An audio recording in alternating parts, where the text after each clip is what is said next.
Hoy Cubanos de a Pie se viste de gala para dar un justo reconocimiento a uno de los artistas cubanos más importantes de su época, aunque a día de hoy prácticamente sea un desconocido en la vida cultural del cubano de a pie. Su voz se ha cubierto por el polvo del olvido, a pesar de ser una de las más contundentes de la canción de autor en las últimas 5 décadas. ¿Pero quién fue este artista cubano? ¿Por qué las autoridades se afanaron en apagar su voz y lanzar su obra al olvido? Regala un like, comparte esta directa y suscríbete al canal si aún no lo has hecho, porque hoy daremos una breve reseña de la vida y obra de Mike Porcel.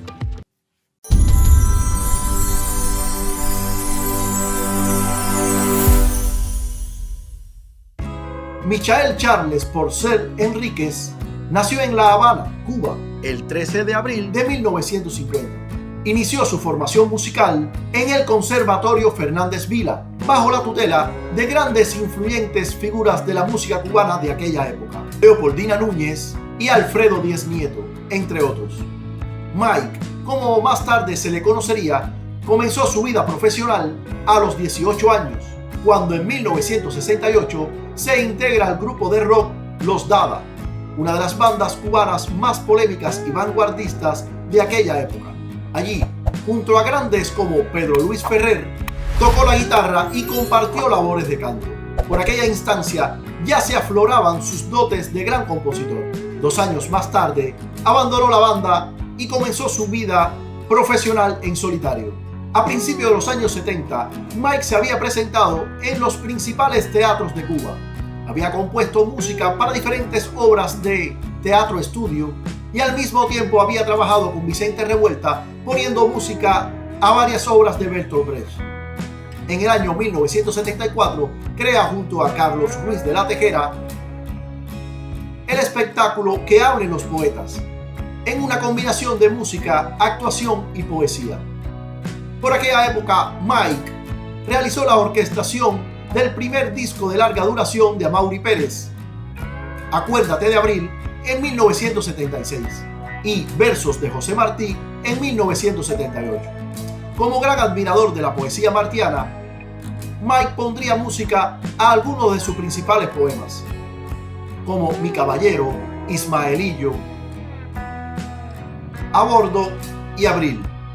También ha musicalizado poemas de grandes poetas internacionales como Walt Whitman, Joseph Brodsky y Alberto Baeza Flores.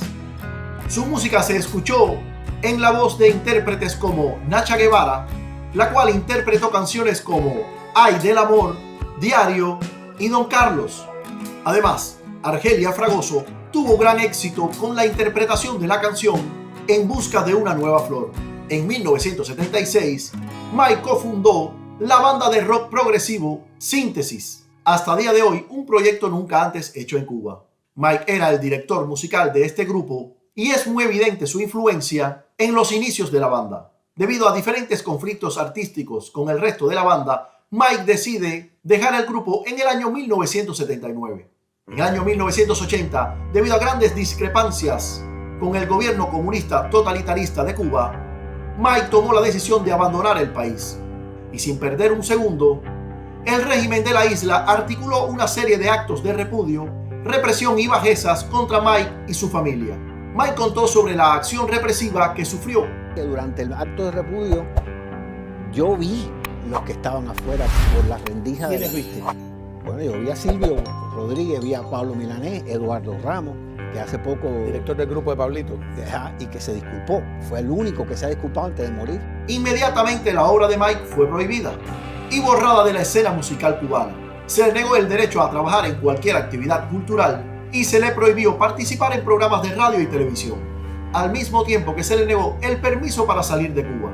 El movimiento de la Nueva Trova le envió una carta de repudio seguida de actos de violencia contra él y su familia. También fue perseguido, humillado y acosado por funcionarios del gobierno durante unos 9 años. A pesar de todas estas represiones, Mike continuó escribiendo, componiendo y tocando canciones en el órgano de iglesias locales en total soledad. Fue separado de su esposa e hijo, a quienes no volvería a ver durante varios años. En el año 1989, Gracias al Comité de los Derechos Humanos y las Naciones Unidas, Mike pudo salir de Cuba y emigrar hacia España. En España se embarca en diferentes proyectos como compositor, arreglista y director.